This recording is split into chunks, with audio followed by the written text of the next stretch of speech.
ভোলাবাবুর ভুল। জ্যোতিরিন্দ্র নন্দী। অনেকদিন পর আমরা পার্কে বেড়াতে বেরিয়েছিলাম, কিন্তু বেড়ানো হলো না। পৃথিবীতে এত লোক থাকতে এই অমরেশের সঙ্গে কেন ভোলাবাবুর দেখা হলো এই অসময়ে, ভেবে পেলাম না। না, ওখানে নয়, পার্কে বেড়ানো আমাদের অনেক দিন ফুরিয়েছে। রেস্টুরেন্টে আড্ডা দিস না, বছর। ভোলাবাবুর হাত ধরে অমরেশ একরকম টানতে লাগলো। মানুষ দেখলে ভয় পায়, জনতার চাপে নিঃশ্বাস ফেলতে কষ্ট হয়। এখন হয় না তো? ভোলাবাবু নিরুত্তর। অমরেশ আমাদের নিয়ে এলো পার্ক থেকে দূরে। সেটা পরজমি, শ্যাওলা ধরা ইটের স্তূপ, চারিদিকে মাথার ওপর শিরীষ গাছ, আর শিরীষ গাছ আছে অন্ধকার করে। যেন ভোলাবাবু এখানে এসেই স্বস্তি পেলেন। আমি চুপ করে ওর পাশ ঘেঁষে বসলাম। কি বলছিলি? পরিবর্তন? একটু চুপ থেকে অমরেশ আরম্ভ করলো। আমরা কেরানি, আমরা মধ্যবিত্ত, আমরা যাযাবর, আমরা, আমাদের সংজ্ঞা কেবল আমরাই। বলে অমরেশ হো হো করে হেসে উঠল। বুঝলে বন্ধু, পরিবর্তন তুমি বলছো, আমার দিকে তাকিয়ে দেখো, আমি কি হয়েছি। ভোলাবাবু তাকালেন কিনা দেখিনি, আমি তাকিয়েছিলাম। চোখ গর্তে গেছে, চোয়াল গেছে ভেঙে, চুল দাড়ি বড় হয়ে কিম্ভূত কিমাকার চেহারা হয়েছে অমরেশের। ছেঁড়া পাঞ্জাবি গায়ে, পায়ে জুতোর বদলে খেলো সস্তা চটি, সেই অমরেশ। বউ বারবার বলছিল, আয় বাড়াও, এদের কষ্ট আমি দেখতে পারি না। রাত্রে দেয়ালে মাথা ঠুকে ও কাঁদে। ও বলছে। অমরেশ হঠাৎ থামল। এমন? ভোলাবাবু বন্ধুর মুখের দিকে তাকালো। এমন? ঘাড় নেড়ে অমরেশ বলল, আমার কয়টি ইস্যু জানিস? চারটি। আঙুল তুলে দেখিয়ে বলল, আমি চার সন্তানের বাপ হয়ে গেছি। ভোলানাথ, তুই তো সেদিন বিয়ে করেছিস, আমিও কি ঠিক সেদিন করিনি? আকাশের দিকে চেয়ে অমরেশ যেন হিসাব করলো কি। বুঝলি, শুধু বার্লির জল খেয়ে খেয়ে বাচ্চাগুলো হাড় হয়েছে জেলির মতো জ্যালজ্যালে। দানা বাঁধলো না। পাকা বাড়ি ছেড়ে আমরা চলে গেছি খোলার ঘরে। আমার স্ত্রীর হাতে একটা আংটিও বলতে আর গয়না নেই। আমি, অমরেশ থামল। ভোলাবাবু কি বলতে গেলেন, অমরেশ থামিয়ে দিল। ৭২ টাকাকে ঘষে ঘষে আমি বছরের ৯০ করেছি। ১০০ করতে আমার চুল পেকে যাবে। আমার ৬টি মুখ। অনেক দুঃখে অমরেশ আবার হাসল। কোনো উপায় নেই। ভোলাবাবু দীর্ঘশ্বাস ফেলল। হাসিটাকে আরো ধারালো করলো অমরেশ। পাগলের মতো মাথা ঝেঁকে উঠল। আমাদের নবকিশোরকে মনে পড়ে তোর? নবীন কিশোর, ভালো ফুটবল খেলতো, নাম করেছিল নবকিশোর। উপায় খুঁজতে গিয়ে যক্ষ্মা হয়েছে ওর। উপায়? কেন এমন হাল ওর? কি করেছিল ও? ভোলাবাবুর গলা কাঁপছে, টের পেলাম আমি পরিষ্কার। কেরানির বন্ধু, কেরানির পরিবর্তন। বিয়ে করেছিল, কিন্তু আমার স্ত্রীর মতো তো আর দেয়ালে কপাল ঠুকতে হয়নি ওর স্ত্রীর। একটু একালের মেয়ে। বিয়ের ১৭ দিন পরে বাড়ির অবস্থা দেখে বউ তর্জনী তুলে শাসিয়েছিল নবকিশোরকে। তোমার মা আছে, বোন আছে বিয়ের বাকি, এই তোমার আয়, তুমি এখন ঝপ করে বিয়ে করে আমাকে এনে কষ্ট দেবার কে? তারপর ভোলাবাবু ঢোক গিললেন। তারপর আর কি, আয় বাড়াতে বেরিয়েছিল বেচারা। অফিসের মাপজোকের দড়ি তো আর কেউ টেনে লম্বা করতে পারে না। তাই উপায় বার করেছিল নবকিশোর অফিসের পরে আবার এক রাত জাগা অফিসের চাকরি নিয়ে। যক্ষ্মা হলো শেষটায়। আমার হবে, তোমার হবে, কম খেয়ে বেশি খাটুনির নির্ঘাত পরিণতি থার্ড ক্লাসের সরল হাইজিনে পড়নি বন্ধু। কথা শেষ করে অমরেশ পাগলের মতোই হাসতে লাগলো। এ ব্যাপারে এত হাসির কি থাকতে পারে আমি ভেবে পেলাম না। আর চুপ করে মাথা নিচু করে ভোলাবাবু ভাবছেন, নাকি নিজের পরিবর্তনের কথাটা বাবু এখন বেশি করে ভাবছেন। পরিবর্তন তো আমার চোখের ওপর হয়েছে বেশ তাড়াতাড়ি। আমি আগে এসেছিলাম এ বাড়ি, তারপরের বছর তো এলো উজ্জ্বলা। ভোলাবাবু যেদিন হক সাহেবের বাজার থেকে কিনে এনেছিলেন আমায়, সেদিন ট্যাক্সি করে বাড়ি ফিরেছিলেন। ফাউন্টেন পেন ছিল, সোনার বোতাম ছিল বাবুর জামায়, ঘড়ি, সিগারেট ভর্তি সুন্দর একটা টিন। উজ্জ্বলা এবারই পা দিয়েই সুন্দর একটি কুকুর দেখে বুঝতে পারলো কার কুকুর। উজ্জ্বলা আমায় ভালোবেসেছিল, আমায়ও চুমু খেতে গেছিল একদিন। ভোলাবাবু বারণ করেন কুকুরদের চুমু খেতে নেই। অবশ্যই তা না করলেও উজ্জ্বলা আমায় কোলে নিয়ে সাবান গরম জল দিয়ে যত্ন করে স্নান করিয়েছে, বাটি ভরে দুধ খাইয়েছে। ঠান্ডা না লাগে তাই একটু যেদিন ঠান্ডা পড়েছে, প্লানেলের টুকরো আমার পেটে পিঠে জড়িয়ে সেফটি পিন দিয়ে আটকে দিয়েছে। মনে হতো ভোলাবাবুকে উজ্জ্বলা এত ভালোবাসে বলে না আমি এত ভালোবাসা পাচ্ছি। পরিবর্তন আমার কবে থেকে আরম্ভ হয়েছে জানো অমরেশ? শুনলাম ভোলাবাবু এতক্ষণে নিজের কথা বলেছেন অমরেশের কাছে। বরদা যেন পৃথগন্য হন। সেদিন থেকেই আমাদের হাওয়া বদলেছে, টের পেলাম। দাদা তাঁর ছেলে মেয়ে বউ নিয়ে মোটা আয় আর মনের মতো খরচ করবেন বলে উঠে গেলেন অন্য বাড়িতে। বাড়িটা যেন হঠাৎ ফাঁকা ঠেকলো। শুনলাম উজ্জ্বলার বড় গলা, বাড়িতে ভাসুর ছিল বলে এতদিন গলা এমন চুপ ছিল। শুনলাম রান্নাঘরে ঝনঝন শব্দ করে থালাটা গ্লাসটা এখান থেকে ওখানে সরাচ্ছে ও। আহ উহ শব্দ করছে গরম ধোঁয়ায়। তাই করেছিল উজ্জ্বলা। ভাসুরের আমলে ঠাকুর চাকর ছিল। রান্নাঘরে তো আগে ঢুকতে হয়নি কোনোদিন, কোনোদিন বাসন মাজতে হয়নি। বরং বিকেলে ভোলাবাবু যখন অফিস থেকে ফিরে এসেছেন, দেখেছি দুজনে পিছনের বারান্দায় বসে আরাম করে গল্প করছে, আমায় কোলে নিয়ে আদর করছে। টব থেকে বেলফুল তুলে নিয়ে একজন আরেকজনের জামার বোতামে গুঁজে দিয়েছে, আরজন দিয়েছে একজনের কালো চকচকে খোঁপায়। না, উজ্জ্বলার চুল যে এত সকালে এমন লালচে রং ধরবে আমার ধারণা ছিল না। ওর মুখ কালো দেখে প্রথম দিন আমার মন খারাপ হয়েছিল খুব বেশি। ভোলাবাবু বললেন তারপর আস্তে আস্তে গা সওয়া হয়ে যায়। টানাটানির সংসারে মন ভার একটু থাকবেই। সরাসরি আমায় কিছু বলেনি উজ্জ্বলা। বিরক্ত ভাবটা অথবা বলতে পারো ওর রাগ অন্যভাবে প্রকাশ করেছে। আমার মা কেন বর্দার সঙ্গে গেল না, কেন এখানে আবার একটা আলাদা উনুন জ্বলছে, বুড়ির জন্য বাড়তি খরচ, অথবা আমার জামা কাপড়ের দিকে আর তাকানো যায় না, যেমন মোটা তেমনি ময়লা। আমি হেসে ব্যাপারটা হালকা করতে চেয়েছি। বুড়িমা যদি আমাকে ছেড়ে যেতে না চায়, অথবা তোমাকে, আমি কি করি বলো? কদিন আর বাঁচবে?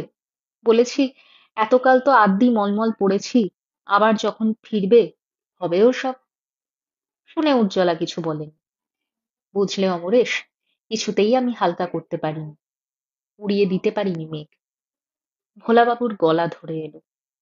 আগে আমি যখন অফিস সেরে বাড়ি ফিরেছি, উজ্জ্বলা দরজায় দাঁড়িয়ে থাকতো। এত বিরক্তির শৈশব অবস্থা ভোলানাথের রাগের কৈশোর। অমরেশ একটা চোখ ছোট করে ভোলাবাবুর মুখের দিকে তাকালো। আমাদের জগৎ শহীদকে মনে পড়ে তোর? জগৎ শহীদ রুদ্র, সেই যে কলেজের নামকরা পণ্ডিত ছেলে, চোখে ছিল জগৎজয়ের স্বপ্ন, মনে নেই? ভোলানাথ মাথা নাড়ল। কি হয়েছে ওর? হবে আবার কি, কেরানি, কিন্তু পণ্ডিত, একালের মেয়ে তো বটেই, বিয়ে করেছিল বিদুষী। নবকিশোরের তো তবু 17 দিন গেছিল।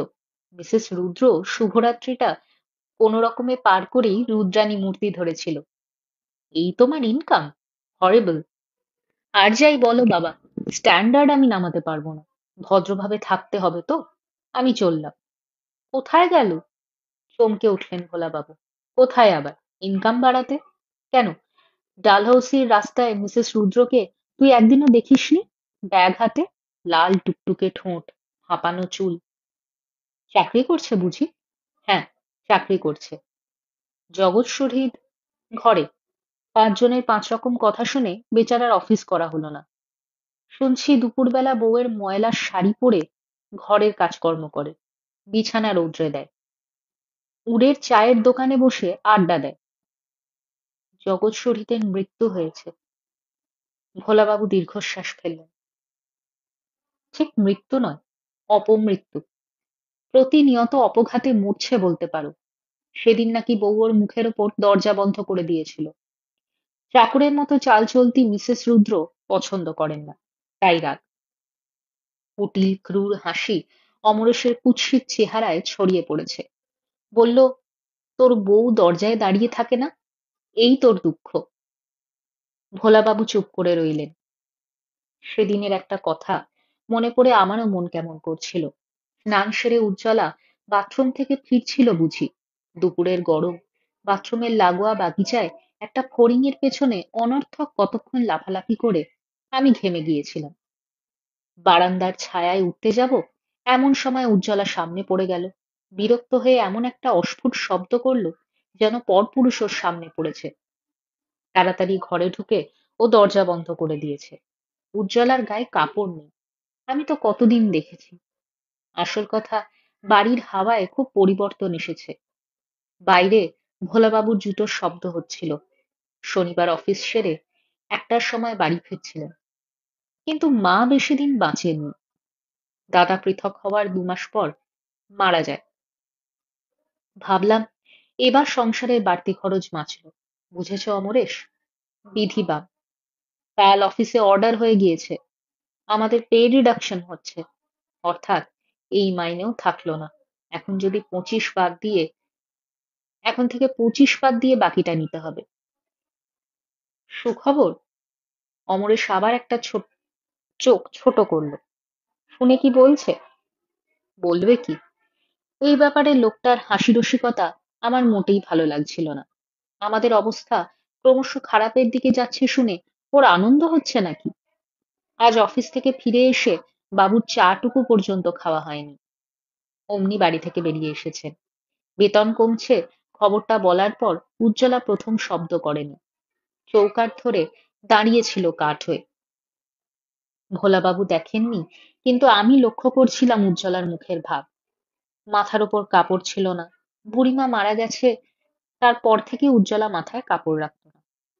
দেখাচ্ছিল ওকে ছোট্ট একটা মেয়ের মতো। চৌকাঠে দাঁড়িয়ে উজ্জ্বলা চোখ তেরচা করে বাবুর দিকে একবার মাত্র তাকিয়েছিল। তারপর মুখ ঘুরিয়ে দেওয়ালের দিকে চেয়ে রয়েছে। ওর এমন করে তাকানোর অর্থ আমি বুঝলাম। অর্থাৎ ভাসুর ভিন্ন হয়ে যাওয়ার পর সংসারের পরিবর্তনটা ভাগ্যের পরিবর্তনের সামিল করে দেখেছিল উজ্জ্বলা। আজকের পরিবর্তনের মূলে দেখল যে সামনে মাথা হাত দিয়ে বসে থাকা পুরুষটিকে। পরে তো উজ্জ্বলা মুখেই বলল ভোলাবাবুকে। কি বলল তোর বউ মাইনে কমছে শুনে? অমরেশের ২ চোখ চকচক করছে, যেন হাঁ করে ওত পেতে আছে কথাগুলি শোনার জন্য। বললে, লেখাপড়া শিখে তোমার হলো কি? ভাসুর ঠাকুর ম্যাট্রিক পাস না করেও মাসে ৫-৬০০ কামাচ্ছে। একটা বাসার চাকরের মাইনেও ওর থেকে বেশি হয়। বড়দি নতুন আর একটা সেট গয়না গড়ালো সেদিন। ভোলাবাবুর গলায় কান্নার সুর ভেসে উঠেছিল। দাদার ব্যবসা আর আমার চাকরি, এ কথাটা আমি ওকে বোঝাতে পারলাম না অমরেশ। বোঝানো যায় না। অমরেশ গলায় একটা অদ্ভুত শব্দ করলো। তবু তো তোদের বউ কথা বলতে পারে। আমি ৩ কাল আফিম খেয়েছিলেন বুঝলি। রাত দিন কাঁদাকাটি আর দেয়ালে কপাল ঠোকা দেখে রাগ করে বসেছিলাম। ঘর সংসার ছেড়ে আমি অন্য কোথাও চললাম এবং ২ দিন যাইও নি ঘরে। এর মধ্যে এই কাণ্ড। কিন্তু মরল না তো। আমরা ২০ টাকা দণ্ড লাগলো ডাক্তারের ওষুধে। ধারের টাকা শোধ করতে ধার করতে বেরিয়েছি। কেমন শান্তিতে আছি বোঝ বন্ধু। নোংরা দাঁত বের করে অমরেশ হাসল। লোকটার মাথা খারাপ হয়ে গিয়েছে ঠিক, মনে মনে বললাম। উঠে যাবার সময় ভোলাবাবুর মুখের কাছে মুখ সরিয়ে এনে অমরেশ বলল, হোক না দু একটা বাচ্চা, আরো অনেক কিছু শুনতে হবে। এই তো সবে শুরু বন্ধু, অনেক কিছু দেখতে হবে। লোকটা চলে যেতে হাঁপ ছেড়ে বাঁচলাম। যেন দুষ্ট গ্রহের মতো ও এসে জুটেছিল। শিরীষের মাথায় চিকচিকে রোদটুকু মিলিয়ে গেছে। ভোলাবাবু আস্তে আস্তে উঠলেন। আমিও গা ছাড়া দিয়ে উঠে দাঁড়ালাম। অবশ্য বাড়ি ফেরার পথে কোনো কুচিন্তা আমার মনে আসেনি। বড়জোর উজ্জ্বলা রাগ করে শুয়ে থাকবে, নয়তো গিয়ে দেখবো রাগের মাথায় কোমরে আঁচল জড়িয়ে রান্না করতেই বসে গেছে। আমাদের আওয়াজ পেলে গ্লাস বাটি ঝনঝন করে এখান থেকে ওখানে ঠেলে দেবে। ওর ধাত জানা ছিল। আর বেচারার জন্য যে কষ্ট না হচ্ছিল এমন নয়। ওর 9 বছরের বড়বাবুর স্ত্রী, 3 সন্তানের মা হয়েও নিত্য নতুন শাড়ি গয়না পরে পান খেয়ে ঠোঁট লাল করে দিব্যি কচিখুকির মতো হেসে খেলে বেড়াচ্ছেন। দেখে কি উজ্জ্বলার মন খারাপ হয় না? ভোলাবাবু ঠিক এই কথাটাই ভাবছিলেন, আমার মনে হলো। বাড়ির উঠোনে পা দিয়ে আমরা থমকে দাঁড়ালাম। সত্যি তো, কোনো ঘরে আলো জ্বলছে না, না রান্না বান্নার শব্দ। কেমন একটু ভয় হলো। আমি আগে, বাবু পিছনে। বিপদের মুখে কুকুর চিরদিনই এগিয়ে যায়। যেন তখন আমি তাই করছিলাম। কিন্তু বারান্দায় উঠে ভুল ভাঙল। দপ করে আলো জ্বলে উঠেছে। উজ্জ্বলা আলো জ্বেলে দিয়েছে আমাদের শব্দ পেয়ে। আমরা ওর মুখের দিকে তাকিয়ে অবাক হয়ে গেলাম। দরজায় দাঁড়িয়ে উজ্জ্বলা মুচকে মুচকে হাসছে। ভোলাবাবু খুশি হয়েছিলেন। অনেকদিন পর মেঘ কেটে গিয়েছে, রোদ উঠেছে দেখলে কার না ভালো লাগে। তাড়াতাড়ি তিনি উজ্জ্বলার সামনে গিয়ে দাঁড়ান। বাবুর কানের কাছে মুখ এনে উজ্জ্বলা ফিসফিসিয়ে কি বলল। সত্যি? ভোলাবাবু চোখ বড় হয়ে গেল। সত্যি বলছো তুমি? মুখ সরিয়ে নিয়ে উজ্জ্বলা মাথা নাড়ল। ভোলাবাবু বসে পড়লেন মাটিতে। তার মুখের রং গেছে ফ্যাকাশে হয়ে। ভালো ডাক্তার তো আমার জানা নেই উজ্জ্বলা। এখন দেওয়ালের দিকে বাবু দেওয়ালের দিকে চেয়ে বাবু বলতে গেছেন বুঝি নিরুপায় হয়ে। ঠোঁট কাঁপছে, তার লক্ষ্য করলাম। কেন বলো দেখিনি? এখন কি? উজ্জ্বলার হাসি তখনও নিভে যায়নি। কি তোমার ইচ্ছা শুনি না। এখনই ডাক্তার কেন? ভোলাবাবু চুপ করে আছেন। ভাবছেন। যেন অমরেশের বেশভূষা, তার স্ত্রীর দেওয়ালে মাথা ঠোকার কথা মনে পড়ে গেছে। মনে হলো আমার। কি তুমি চাইছো? কি তোমার মতলব বলো না? উজ্জ্বলা কঠিন হয়ে উঠল। এই তো সংসারের অবস্থা আমাদের। বিষণ্ণ ভীরু গলায় ভোলাবাবু বলতে চাইলেন। এখন থেকেই যদি শুরু হলো। ও তাই, নিস্পৃহ নিরুত্তেজ কণ্ঠস্বর উজ্জ্বলার। কাপুরুষ, কাপুরুষ। উজ্জ্বলা চলে যেতে চেয়েছিল, ফিরে দাঁড়ালো। আমি তা হতে দেব না। না, কোনো অধিকার নেই তোমার। পরে বললে, দৃপ্ত কঠিন ভঙ্গি, তুমি না পুরুষ? চমকে ভোলাবাবু উজ্জ্বলার মুখের দিকে তাকালেন। যেন থতমত খেয়ে গেছেন এমন মুখের ভাব বললেন উজ্জ্বলার হাত ধরে, পাগল, আমি তোমায় পরীক্ষা করছিলাম অমরেশ বলছিল কি না। আশ্চর্য, দেখলাম উজ্জ্বলা স্বাভাবিক হয়ে গেছে। হাসির রোদে ঝলমল করছে ওর সুন্দর চোখ। থাক বাবু, এখন অমরেশ টমরেশ, চট করে কাপড় ছেড়ে এসো তো, হাত মুখ ধো। বলে উজ্জ্বলা ঘরে চলে গেল। কিন্তু বাবু তারপরও বারান্দায় আমায় কোলে নিয়ে বসেছিলেন, যেন ভাবছিলেন কি। আর আমি শুনছিলাম উজ্জ্বলার আহ্লাদে গদগদ গলা ঘরের ভেতর। টমিটা শুকিয়ে যাচ্ছে, দুধ তো দিতে পারি না, ভাতের ফ্যানই একটু বেশি করে দেব। আনন্দে আমার চোখ বেয়ে টপ টপ করে জল পড়ছিল। অনেকদিন পরে আমার কথা মনে পড়েছে উজ্জ্বলার।